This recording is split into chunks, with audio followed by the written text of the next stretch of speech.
Guys तय आपको करना है कि आपको अपना बिजनेस, अपने एम्पलीफायर, अपने स्पीकर को एक ब्रांड बनाना है या फिर आपको इस तरह का काम करना है जो भी आप पीछे वीडियो में देख रहे हो। दोस्तों आज मैं आपको बता दूं कि ये जो बिज़नेस है ये बहुत ही एक वेल बिज़नेस है। साउंड का धंधा कोई ऐसा वैसा नहीं है कि आप गए बजा लिए, आपने ऐसे स्टंट कर लिए, आपने ऐसे एंजॉय ले लिया तो आपका नाम बड़ा होगा। नहीं दोस्तों, इसी कारण से आप काफ़ी बार मैं देखता हूँ कि साउंड वालों की इज्जत नहीं होती। तो उसके पीछे सबसे बड़ा कारण यही होता है कि इस तरह के जो हम ये वीडियो लोग जैसे हम देख रहे हैं वैसे दूसरे लोग भी इंस्टाग्राम पे, यूट्यूब पे ऐसी रील देखते हैं तो वही सोचते हैं कि सबसे थर्ड क्लास बिजनेस है। दोस्तों मैं आपको बता दूं साउंड का बिजनेस बहुत ही वेल है, बहुत ही अच्छा है। आज मैं कह रहा हूँ, मैंने बड़े बड़े शहरों में साउंड वालों के पास में ऑडी, BMW, मर्सिडीज़, और वो कभी आए दिन यूरोप जाते हैं, कभी अमेरिका जाते हैं। क्यों? क्योंकि वो अपने बिजनेस को भगवान मानते हैं और उसके साथ ऐसे स्टंट नहीं करते और हमेशा अपने बिजनेस में खुद जाते हैं। बड़े बड़े अपने मैनेजर रखते हैं, पूरी टीम रखते हैं और बहुत अच्छे से अपना काम करते हैं। और मैं कह रहा हूँ दोस्तों, जब तक आप अपने बिजनेस को अपना भगवान नहीं मानोगे, कभी भी आप इस वीडियो का टाइटल थंबनेल देख के आए हो कि बेस के लिए अच्छा एम्पलीफायर कौन सा लेना है, तो आप लेने के बाद भी अपने बिजनेस को अच्छा नहीं कर पाओगे। आज अगर मैं आपको सीरियसली बात बताऊँ तो साउंड का बिजनेस बहुत ही एक वेल बिजनेस जैसे मैंने आपको बताया, और इस बिजनेस को अगर आप बहुत ईमानदारी से करते हो, बहुत अच्छे से करते हो, तो मैं कह रहा हूँ इज्जत के साथ साथ पैसा भी आपको बहुत मिलेगा। आज आप अगर कोई छोटी गाड़ी रख रहे हो तो मैं आपको बता दूं कि BMW, ऑडी, मर्सिडीज लेने में भी टाइम नहीं लगने वाला। मैं काफ़ी बार ऐसे जब वीडियो इंस्टाग्राम पे, यूट्यूब पे देखता हूँ रील के रूप में, तो मुझे बहुत दर्द होता है, मेरा मन बहुत उदास होता है कि अरे क्या हो रहा है, ये सही में ही डीजे का बिजनेस है? इस तरह के लोग होते हैं जो कंपटीशन के चक्कर में आए जैसे लोगों को ऊपर से गिरा देते हैं, एक्सीडेंट कर देते हैं, जानबूझ के ऐसा करते हैं। क्यों भाई, ये कोई मजाक है? नहीं दोस्तों। तो आज हम बात इस पे करेंगे कि आपको एम्पलीफायर कौन सा लेना है। दोस्तों तो मैं आपको बता दूं साउंड के अंदर 3 तरह के लोग होते हैं, 3 तरह के ओनर होते हैं। एक तो पहला ओनर वो होता है जो एक छोटे से शुरुआत करता है और वो लास्ट के अंदर टिल आज की डेट में उसके पास में एडमसन, एल एकॉस्टिक, दास, JBL, RCF के एक्टिव पूरी किट या पैसिव पूरी किट, वो मतलब एम्पलीफायर भी उसी कंपनी का होगा, स्पीकर भी उसी कंपनी का, चाहे फिर वो लाइनर हो, टॉप हो, मॉनिटर हो या सब हो। तो दोस्तों एक तो होता है उस कैटेगरी का साउंड वाला, और सेकेंडरी पे हम बात करते हैं उस कैटेगरी का साउंड वाला जो लाइनर है तो यूज़ करता है एक्टिव और कंपनी के बढ़िया, बाकी जो उनके सब होते हैं टॉप होते हैं वो सारे वो असेंबल यूज़ करते हैं। होता वही ब्रांड का मैन्युफैक्चरिंग, जैसे उन्होंने कहीं दिल्ली से, कहीं पंजाब से उन्होंने ऐसा स्पीकर का बॉक्स बनवा लिया जो हूबहू दिखता है उस कंपनी से, पर उसके अंदर जो स्पीकर डालते हैं पर उनका साउंड भी अच्छा क्यों बजता है। तो वही हम आज एम्पलीफायर की बात करेंगे कि जब आप मार्केट में एम्पलीफायर लेने के लिए जाते हो तो आप सोच के कुछ जाते हो कि मैं ये लेके आऊँगा क्योंकि उसके पास ये है, पर आप दुकान वाले के पास जो होता है या फिर आपको कहीं उधार मिलती है तो आप उसके अकॉर्डिंग फिर उस एम्पलीफायर को खरीद लेते हो। तो इस प्रॉब्लम का सोल्यूशन भी आज आपको इस वीडियो में मिलेगा कि आपके लिए बेस के लिए सबसे बेस्ट एम्पलीफायर कौन सा है। तो दोस्तों मैं आपको बता दूं कि सिर्फ साउंड अच्छा बजना कुछ नहीं है, स्टंट करना कुछ नहीं है, आपका काम भी बहुत ईमानदारी से होना चाहिए। हो सकता है आज आप बहुत बुकिंग निकाल रहे हो, बहुत मज़े ले रहे हो, पर आने वाले टाइम में मैं कह रहा हूँ ऐसा नहीं होने वाला। आपको बहुत अफसोस होगा कि मैंने ऐसा क्यों किया। गाड़ी हो सकती है स्टंट करने के लिए हो, पर अपना सामान स्टंट करने के लिए नहीं है। तो मेरा हाथ जोड़ के निवेदन है कि कृपया ऐसा बिल्कुल भी ना करें। जो समझदार है उनको इशारा काफ़ी है, नहीं तो फिर आपकी ज़िंदगी, आपका काम। पर कुछ लोगों के कारण ये बाकी साउंड वालों की भी इज्जत खराब होती है, बस इसी के कारण। तो दोस्तों आज मैं आपको बता दूं कि बेस के लिए जो मैंने आपको 3 कैटेगरी बताई, 3 तरह के साउंड वाले, तो 2 मैंने आपको बता दी, और तीसरे वो लोग होते हैं दोस्तों जो दुकानों के आधारित होते हैं। मतलब वो किसी भी शहर में रह रहे हैं, किसी भी ज़िले में रह रहे हैं, किसी भी गाँव में रह रहे हैं, तो वहाँ पर जो साउंड का दुकान वाला होगा उसके पास जो कंपनी होगी वो इसी कोई स्पीकर के अकॉर्डिंग ही उनको एम्पलीफायर बताएगा।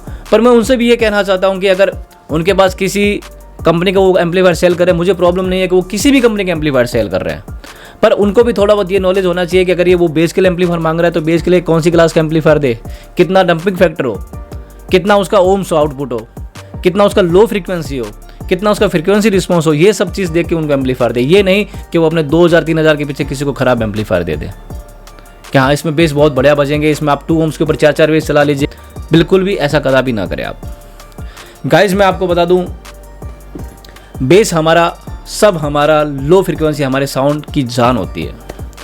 अब जब भी अपना टॉप लगाते हो, जब भी आप अपने मॉनिटर लगाते हो, लाइनर लगाते हो, अगर आप फ्रंट में या साइड फिल्म अगर बेस लगा देते हो तो उसमें 4 चांद लग जाते हैं, चाहे वो डीजे का काम हो, चाहे वो लाइव शो का काम हो। आज अगर हम सबको चलाने की बात करें तो मैंने आपको 3 कैटेगरी के लोग बताए। पहले जो पूरा कंपनी का सामान यूज़ करते हैं, दूसरा वो जो सिर्फ लाइनर कंपनी का यूज़ करते हैं और बाकी सब वो असेंबल यूज़ करते हैं, और तीसरे वो लोग जो एक दुकानों पे आधारित होते हैं। तो ये मेरा वीडियो सभी लोगों के लिए है जिनको पता नहीं है कि कौन सी क्लास का एम्पलीफायर उनको लेना है, कौन सी फ्रीक्वेंसी रेंज का लेना है, कौन सी डंपिंग फैक्टर का लेना है, कौन सी कंपनी का लेना है, कितने ओम्स का एम्पलीफायर लेना है। तो दोस्तों ज़्यादा वक्त मैं नहीं लूँगा। तो दोस्तों मैं आपको बता दूँ कि जो सबसे अच्छा एम्पलीफायर होता है दोस्तों वो क्लास डी के एम्पलीफायर होते हैं, पर क्लास डी से भी एक बढ़िया एम्पलीफायर होता है, वो मैं आपको वीडियो के लास्ट में बताऊँगा। सच कह रहा हूँ, क्लास डी से भी बढ़िया एम्पलीफायर आता है जो बेस में जान डाल देता है और एक एक फ्रीक्वेंसी, एक एक वाइब्रेशन किक आपको छन छन के सुनाई देता है आपके बेस में से। जब आप उसके पंच का फील करोगे तो आप बोलोगे बहुत शानदार बेस आ रहा है। मैं काफ़ी जगह देखता हूँ कि लोग एक ही एम्पलीफायर के अंदर, वो उनकी गलती नहीं, जो उनको दुकान वाले रिकमेंड करते हैं या जो उनको नॉलेज होता है या दूसरे साउंड वाले उनको सजेस्ट करते हैं, तो वो एक एम्पलीफायर के ऊपर 4-4 बेस रन करवाते हैं। वो भी किस पे? 2 चैनल के एम्पलीफायर पे। 4 चैनल के नहीं, 4 चैनल में तो करवा सकते हो, कोई दिक्कत नहीं है। 2 चैनल के एम्पलीफायर में 2 ओम्स के ऊपर, और काफ़ी बार इवन देखा है कि 4 ओम्स स्टेबल है उसके अंदर भी वो 2 ओम्स के ऊपर 4-4 बेस चला रहे हैं। पर मैं आपको बता दूं, ऐसा बिल्कुल ना करें। ऐसा करने से एम्पलीफायर का नुकसान बहुत जल्दी होता है। फिर वो एम्पलीफायर को लेके इधर उधर घूमते हैं कि हमारा एम्पलीफायर खराब हो चुका है।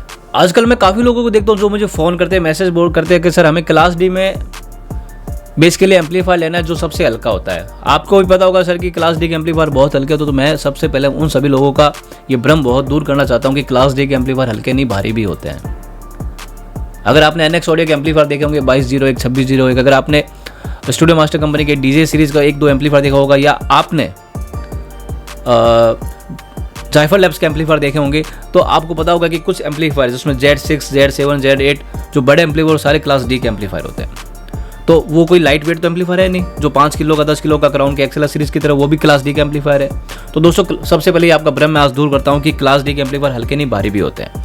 गाइस, अगर मैं एक वेटेड एम्पलीफायर का अगर आपको एग्जांपल तो दोस्तों NX ऑडियो का 2201, 2601 जो लगभग 30 किलो से ऊपर के एम्पलीफायर है दोस्तों। और इस एम्पलीफायर में आपको 2 चैनल में क्लास डी का एम्पलीफायर ये है, और पर चैनल आपको ये मान के चलिए कि इसका जो आउटपुट है वो 4 ओम्स और 8 ओम्स पे स्टेबल है।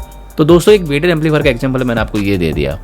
अगर एक मिडिल वेट एम्पलीफायर की बात करूं जिसका वेट लगभग आपको 10 किलो से ऊपर और 25 किलो के आसपास मिले, हो सकता है थोड़ा 1-2 किलो ऊपर नीचे हो जाए, पर उसके अंदर आपको बीटा 3 के एम्पलीफायर देखने को मिलेंगे। अगर 2 चैनल में बात करूं तो DT 4000 हो गया, अगर 4 चैनल में बात करूं तो DT 8004 हो गया।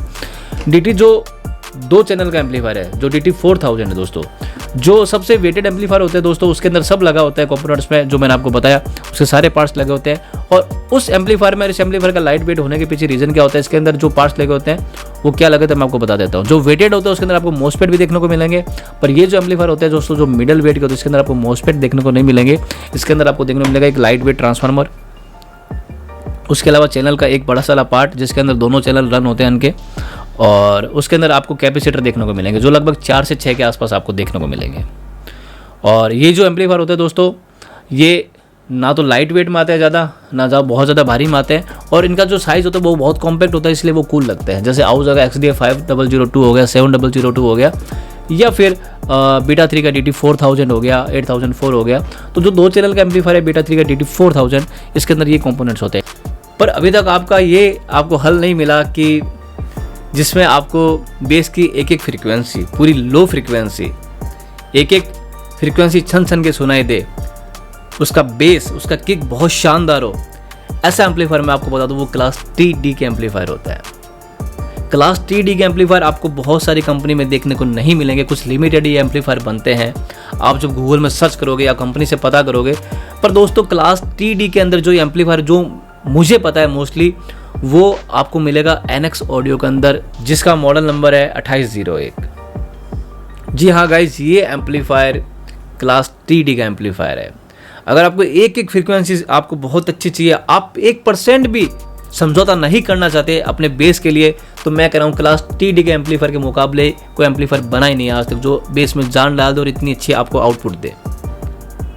आपको ये तय करना पड़ेगा कि आपको कितना बजट आपका है और आप किस कंपनी में जाना चाहते हो। पर क्लास TD का जो एम्पलीफायर है वो आपको NX ऑडियो में देखने को मिलेगा। इवन जहाँ तक एक एम्पलीफायर मुझे पता है आपको ATA Pro में भी देखने को मिलेगा, पर वो आप जब कंपनी से पता करोगे तो आपको पता चल जाएगा कि क्लास TD के एम्पलीफायर कौन से होते हैं, और उनके पास होगा तो आप जरूर खरीदिए अपने बेस के लिए। फिर आप मुझे कमेंट करके बताना कि सर आपने बेस का एम्पलीफायर बहुत अच्छा बताया।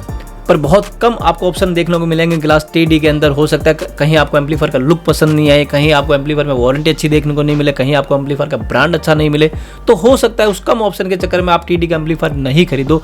पर जो इन कंपनियों से जो प्यार करता है वो उस एम्पलीफायर को खरीद सकते हैं।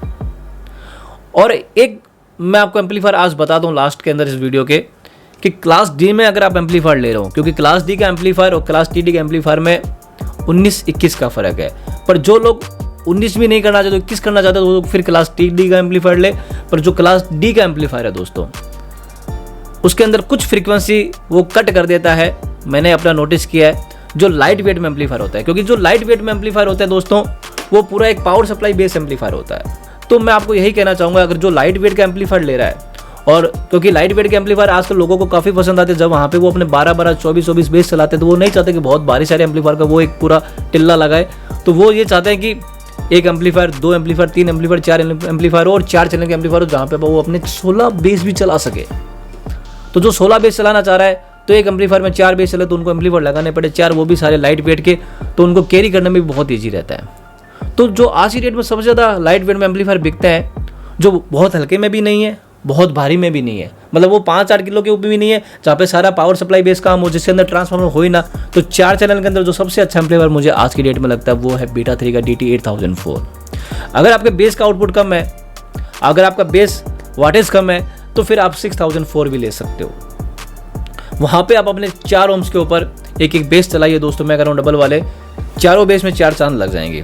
जितने भी जो मिडल साउंड वाले, जो मैंने आपको बताया कि जो लाइन एरे में तो एक्टिव यूज़ करते हैं, बाकी सारे बेस अपने कॉपी यूज़ करते हैं, असेंबल बनवाते हैं, उसमें 1500 वाट का बहुत सारी कंपनियाँ आती है जिनके वो स्पीकर डालते हैं, ऑडियोटोन का, स्वीटोन का, और बॉक्स वो वैसे ही बनाते हैं जो बड़ी कंपनी में होता है। तो वो असेंबल के अंदर भी जो अपना एम्पलीफायर यूज़ करते हैं दोस्तों, वो बीटा 3 का DT 8004, 6004 यूज़ करते हैं। तो उनको पता है जहाँ कहीं पे भी 8 बेस लगाए, 4 बेस लगाए, तो वहाँ पे फिर उनका जो बेस है तो वो बहुत अच्छा बजेगा एक एम्पलीफायर के अंदर। तो गाइस आज की वीडियो में बस इतना ही। अगर आप हमारे चैनल पर नए तो सबसे पहले चैनल को सब्सक्राइब कीजिए, बेल आइकन प्रेस कीजिए और वीडियो को ज़्यादा से ज़्यादा शेयर कीजिए। मैं हूँ आपका दोस्त DJ संजय जोशी। जय हिंद, जय भारत, राम राम, नमस्कार, धन्यवाद।